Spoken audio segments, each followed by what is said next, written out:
Quimera Audiolivros apresenta O que é o Espiritismo? Um livro de Allan Kardec. Segunda parte. Capítulo 1. Pequena Conferência Espírita. Primeiro diálogo. Continuação. Visitante. Eis o que te ilude.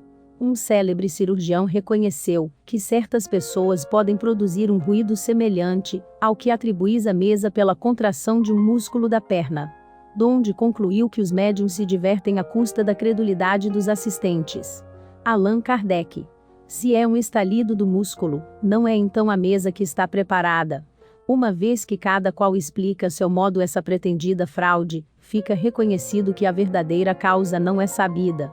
Respeito a ciência desse sábio cirurgião, e somente acho que se apresentam algumas dificuldades na aplicação, às mesas falantes, da teoria indicada. A primeira é que é estranho, que essa faculdade se tenha tornado comum, até o presente excepcional e olhada como um caso patológico.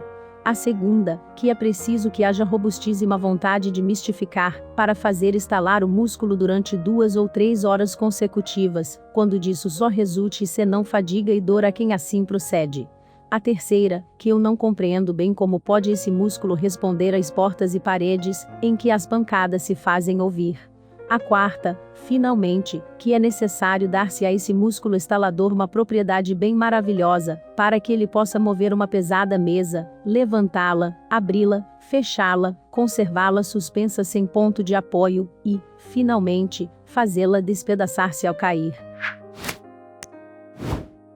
Ninguém, por certo, desconfiava que esse músculo possuísse tanta virtude. Revista Espírita, junho de 1859, artigo Músculo estalante. O célebre cirurgião de que fala teria estudado o fenômeno da tipitologia sobre os indivíduos que os produzem? Não. Ele observou um efeito fisiológico anormal em alguns indivíduos que nunca se ocuparam de mesas batedoras. E, notando certa analogia entre esse efeito e o que essas mesas produzem, sem mais amplo exame concluiu, com toda a autoridade de sua ciência, que todos os que contribuem para que as mesas falem, devem ter a propriedade de fazer estalar o músculo curto perôneo, e não são mais que embusteiros, sejam eles príncipes ou artífices, recebam ou não um pagamento. Ao menos, ele estudou o fenômeno da tipitologia em todas as suas fases? Verificou, por meio desse estalido muscular, se podia produzir todos os efeitos tipitológicos? Não, porque, do contrário, ele ficaria convencido da insuficiência do seu processo. Apesar disso, julgou-se no caso de proclamar a sua descoberta, em pleno instituto. Esse juízo não será bastante comprometedor para um sábio? Quem pensa hoje nessa opinião? Confesso que, se me tivesse de sujeitar a uma operação cirúrgica, hesitaria muito em confiar-me a esse médico, porque recearia que ele não julgasse o meu mal com mais perspicácia.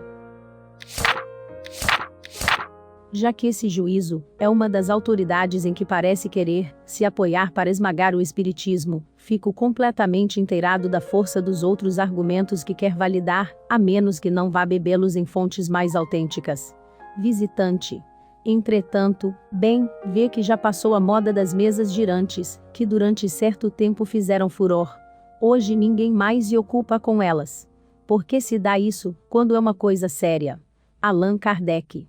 Porque das mesas girantes, saiu uma coisa ainda mais séria.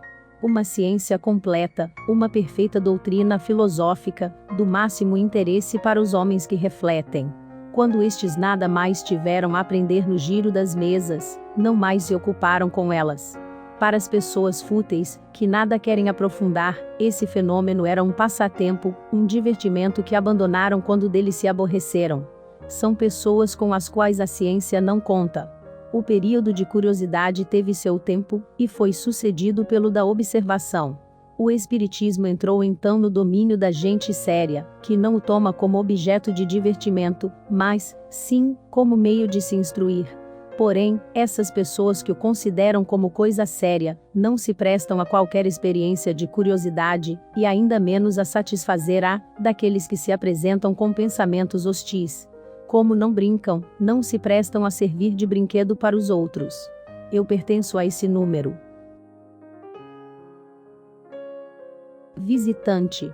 No entanto, somente a experiência pode convencer, mesmo aquele que, a princípio, seja movido pela curiosidade.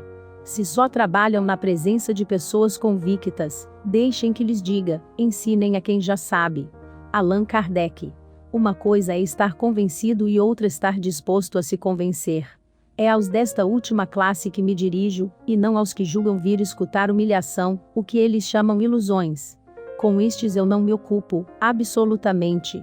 Quanto aos que manifestam sincero desejo de se esclarecer, o melhor modo que tem para prová-lo é mostrar perseverança.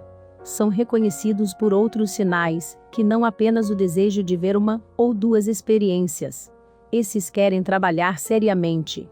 A convicção só se adquire com o tempo, por meio de uma série de observações feitas com cuidado todo particular. Os fenômenos espíritas diferem essencialmente dos das ciências exatas. Não se produzem à vontade. É preciso que os colhamos de passagem. É observando muito, e por muito tempo, que se descobre uma porção de provas, que escapam à primeira vista, sobretudo, quando não se está familiarizado com as condições em que se pode encontrá-las, e ainda mais quando se vem com a intenção prevenida. As provas abundam para o observador assíduo e refletido. Uma palavra, um fato aparentemente insignificante, é para ele um raio de luz, uma confirmação. Ao passo que tais fatos não têm sentido para quem os observa superficialmente, ou por simples curiosidade. Eis porque não me presto a fazer experiência sem resultado provável. Visitante. Enfim, tudo deve ter começo. O aprendiz, que nada sabe, que nada viu ainda, mas que deseja se esclarecer, como poderá fazê-lo, quando não lhe permite os meios para isso? Allan Kardec. Eu faço grande distinção entre o incrédulo por ignorância e o incrédulo por intenção. Quando descubro alguém com disposições favoráveis, nada me custa esclarecê-lo. Há, porém, pessoas em quem a vontade de instruir-se só é aparente. Com estas perde-se o tempo. Porque, se elas não encontram logo o que parecem buscar, e que talvez as incomodasse, se aparecesse, o pouco que vem, não é o suficiente para lhes destruir as prevenções. Julgam mal os resultados obtidos, e os transformam em objeto de zombaria, pelo que não há utilidade em lhes fornecer evidências. A quem deseja se instruir, direi. Não se pode fazer um curso de espiritismo experimental, como se faz um de física, ou de química, atento que nunca se é senhor de produzir os fenômenos espíritas à vontade, e que muitas vezes, as inteligências desses agentes, fazem todas as nossas previsões se frustrarem. Aqueles que acidentalmente poderiam ver, não apresentando nexo algum, nem ligação necessária, seriam pouco compreensíveis para vocês. Instruam-se primeiramente pela teoria, leiam e meditem as obras que tratam dessa ciência. Nelas aprenderão os princípios, encontrarão a descrição de todos os fenômenos, compreenderão a possibilidade deles pela explicação que elas lhes darão, e, pela narrativa de grande número de fatos espontâneos, de que pudeste ser testemunha sem os compreender, mas que lhes voltarão à memória, vocês se fortificarão contra todas as dificuldades que possam surgir, e desse modo formarão uma primeira convicção moral. Então, quando se apresentar a vocês a ocasião de observar, ou operar pessoalmente, compreenderão, qualquer que seja a ordem, em que os fatos se mostrem, porque nada verão de estranho. Eis, meu caro senhor, o que aconselho a todos, que dizem querer instruir-se, e, pela resposta que dão, é fácil conhecer, se neles há alguma coisa mais que curiosidade. Segundo diálogo. O cético. Visitante. Compreendo, cavalheiro, a utilidade do estudo preliminar, de que acaba de falar. Como predisposição pessoal, direi que não sou a favor, nem contra o espiritismo, mas esse assunto me excita o interesse no mais alto grau. Entre as pessoas de meu conhecimento, há partidários e adversários dele. Tenho ouvido argumentos muito contraditórios a seu respeito, e me propunha submetê-lo a algumas das objeções, que foram feitas em minha presença, e que me parecem de certo valor, para mim ao menos, que te confesso a minha ignorância a respeito. Allan Kardec. Terei grande satisfação, meu amigo, em responder às perguntas que me quiser dirigir, sempre que forem feitas com sinceridade, e sem pensamento oculto. Entretanto, não tenho a pretensão de poder responder a todas. O Espiritismo é uma ciência que acaba de nascer, e da qual resta ainda muito a aprender. Pois então, seria grande presunção de minha parte pretender levar de vencida todas as dificuldades. Não poderei dizer mais do que sei. O Espiritismo prende-se a todos os ramos da filosofia, da metafísica, da psicologia e da moral. É um campo imenso, que não pode ser percorrido em algumas horas. Compreenda que me seria materialmente impossível repetir de viva voz, e a cada pessoa, em particular, tudo quanto tem escrito sobre essa matéria, para uso geral. Em prévia leitura cada qual encontrará, além disso, uma resposta à maior parte das questões, que lhe venham à mente. Essa leitura tem a dupla vantagem de evitar repetições inúteis, e de provar um desejo sincero de instruir-se. Se, depois dela, ainda existirem dúvidas ou pontos obscuros, o esclarecimento não oferecerá mais dificuldade, porque já se possui um ponto de apoio, e não se tem necessidade de perder tempo em rever os princípios mais elementares da doutrina. Se assim permitir, cuidemos por ora de algumas questões genéricas. Visitante. Assim seja. Tenha a bondade de chamar minha atenção, sempre que eu dela me afaste. Espiritismo e espiritualismo. Visitante. Em primeiro lugar, pergunto qual a necessidade da criação de novos termos. Espírita e espiritismo, para substituir. Espiritualista e espiritualismo, que são da língua comum, e já compreendidos por todos nós. Já ouvi alguém classificar tais termos de barbarismos. Allan Kardec. Desde muito a palavra espiritualista, já tem uma acepção bem determinada. Acepção essa que nos é dada pela academia. Espiritualista, aquele ou aquela pessoa cuja doutrina é oposta ao materialismo. Todas as religiões são necessariamente fundadas sobre o espiritualismo. Aquele que crê que em nós existe outra coisa, além da matéria, é espiritualista, o que não implica crença nos espíritos, e nas suas manifestações. Como poderá distinguir este, daquele que tem esta crença? Somos obrigados a nos servir de uma perífrase, e dizer: é um espiritualista que crê, ou não crê nos espíritos. Para as novas coisas são necessários termos novos, quando se quer evitar equívocos. Se eu tivesse dado à minha revista espírita qualificação de espiritualista, não lhe teria especificado o objeto, porque, sem desmentir-lhe o título, bem poderia nada dizer nela sobre os espíritos, e até combatê-los. Já há algum tempo, li num jornal, um artigo sobre uma obra filosófica, em que se dizia tê-la o autor escrito do ponto de vista espiritualista. Ora, os partidários dos espíritos ficariam singularmente desapontados, se, confiantes nessa indicação, acreditassem encontrar alguma concordância entre o que ela ensina e as ideias por eles admitidas. Se adotei os termos espírita, espiritismo, é porque eles exprimem, sem equívoco, as ideias relativas aos espíritos. Todo espírita é necessariamente espiritualista, mas nem todos os espiritualistas são espíritas. Ainda que os espíritos fossem uma quimera, havia utilidade em adotar termos especiais, para designar o que a eles se refere. Porque as falsas ideias, como as verdadeiras, devem ser expressas por termos próprios. Além disso, essas palavras não são mais bárbaras que as outras que as ciências, as artes e a indústria diariamente estão criando. Com certeza, elas não o são mais, do que aquela que Gale imaginou para sua nomenclatura das faculdades, como secretividade, alimentividade, afetividade, etc. Há pessoas que, por motivo de contradição, criticam tudo que não provém delas, tomando ares de oposicionistas. Aqueles que assim provocam tão pequeninas manobras, só revelam o acanhamento de suas ideias. Agarrar-se a tais bagatelas, é demonstrar falta de boas razões. As palavras espiritualismo e espiritualista são inglesas, e têm sido empregadas nos Estados Unidos, desde que começaram a surgir as manifestações dos espíritos. No começo e por algum tempo, também delas se serviram na França. Logo, porém, que apareceram os termos espírita, espiritismo, compreendeu-se a sua utilidade, e foram imediatamente aceitos pelo público. Hoje, seu uso está tão generalizado que os próprios adversários, aqueles que no princípio os classificavam de barbarismos, não empregam outros. Os sermões e as pastorais que fulminam o espiritismo e os espíritas viriam produzir enorme confusão, se fossem dirigidos ao espiritualismo e aos espiritualistas. Bárbaros ou não, esses termos estão hoje incluídos na língua usual e em todas as línguas da Europa. São os únicos empregados em todas as publicações, favoráveis ou contrárias, feitas em todos os países. Eles ocupam o ponto de convergência da coluna da nomenclatura da nova ciência.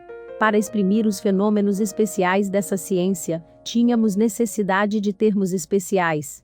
O espiritismo hoje possui a sua nomenclatura, tal como a química. As palavras espiritualismo e espiritualista, aplicadas às manifestações dos espíritos, não são hoje mais empregadas senão pelos adeptos da escola americana. Dissidências. Visitante. Essa diversidade na crença a que chamais uma ciência, parece-me que é a sua condenação. Se ela se baseasse em fatos concretos, não deveria ser a mesma na América e na Europa. Allan Kardec. A isso responderei, primeiramente, que tal divergência só existe na forma, sem afetar a essência. Realmente, ela apenas se limita ao modo de encarar alguns pontos da doutrina, e não constitui um antagonismo radical nos princípios, como afirmam os nossos adversários, sem ter estudado a questão. Diga-me, porém, qual a ciência que, em seu começo, não teve dissidências, até que seus princípios ficassem claramente estabelecidos? Não encontramos as mesmas dissidências nas ciências melhormente constituídas? Estarão os sábios de perfeito acordo sobre todos os pontos? Cada qual não tem seus sistemas particulares? As sessões das academias apresentam sempre o quadro de perfeito e cordial entendimento? Em medicina não há a escola de Paris e a escola de Montpellier? Cada descoberta, em qualquer ciência, não tem produzido cismas entre os que querem adiantar-se e os que desejam estacionar? Referindo-nos ao espiritismo, não será natural que, ao surgirem os primeiros fenômenos, quando eram ignoradas as leis que os regem, cada pessoa tivesse uma teoria, e houvesse encarado os fatos de um modo particular? Onde estão hoje essas teorias primitivas? Caíram todos ante uma observação mais completa. Bastaram apenas alguns anos, para que ficasse estabelecida a unidade grandiosa que hoje prevalece na doutrina, e que prende a imensa maioria dos adeptos, com exceção de algumas individualidades que, nesta como em todas as coisas, se apegam às ideias primitivas e morrem com elas. Qual a ciência, qual a doutrina filosófica ou religiosa, que oferece um exemplo igual? O Espiritismo apresentou a 100ª parte das cisões que, durante tantos séculos, dilaceraram a Igreja, e que ainda hoje a dividem. É realmente curioso ver as infantilidades a que recorrem os adversários do Espiritismo. Isso não indica uma falta de argumentos sérios? Se eles tivessem tais argumentos, não deixariam de fazê-los valer. Qual recurso de se utilizam? Zombarias, negações, calúnias, porém, nunca de um só argumento peremptório. E a prova de ainda lhe não terem achado um ponto vulnerável, é que nada pôde deter-lhe a marcha crescente, e que, apenas com 10 anos de vida, ele já conta tal número de adeptos, como ainda nenhuma seita contou depois de um século de existência. É fato verificado e reconhecido por seus próprios adversários. Para aniquilá-lo, não era bastante dizer: isto não é real, isto é um absurdo. Seria necessário demonstrar categoricamente que os fenômenos não se produzem, não podem produzir-se, e é o que ninguém ainda fez. Fenômenos espíritas simulados. Visitante. Não estará provado que, fora do espiritismo, esses mesmos fenômenos podem ser produzidos? E disso não podemos concluir que eles não têm a origem que os espíritas lhes atribuem. Allan Kardec. Por ser uma coisa suscetível de imitação, segue-se que ela não exista? O que dizer da lógica daquele que julgasse que todo vinho de champanha fosse apenas água de Celtis, só porque se fabrica aquele tipo de vinho com água de Celtis? Isto é privilégio de todas as coisas que apresentam a possibilidade de engendrar falsificações.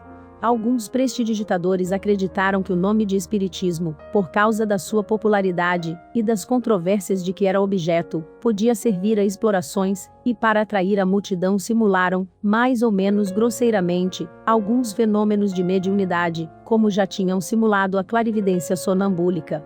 E todos os gaiatos os aplaudiram, bradando: eis aí o que é o espiritismo. Quando se mostrou em cena a engenhosa aparição dos espectros, não se proclamou que o espiritismo recebia naquilo um golpe mortal. Antes de pronunciar tão positiva sentença, deve-se refletir que as afirmativas de um escamoteador não são palavras de um evangelho, e certificar-se a identidade real entre a imitação e a coisa imitada. Ninguém compra um brilhante sem primeiro estar convencido de não ser uma pedra d'água. Um estudo, mesmo pouco atento, teria certificado de serem completamente outras as condições em que se dão os fenômenos espíritas. Eles, além disso, ficariam sabendo que os espíritas não se ocupam de fazer aparecer espectros, nem de ler a buena dicha. Só a malevolência e uma rematada má-fé puderam confundir o espiritismo com a magia e a feitiçaria, quando aquele repudia o fim, as práticas, as fórmulas e as palavras místicas destas. Alguns chegaram mesmo a comparar as reuniões espíritas às assembleias do sabate, nas quais se espera o soar da meia-noite, para que os fantasmas apareçam. Um espírita, meu amigo, assistia um dia a uma representação de Macbeth, ao lado de um jornalista que ele não conhecia. Quando chegou à cena das feiticeiras, ele ouviu o vizinho dizer: Belo, vamos assistir a uma sessão espírita.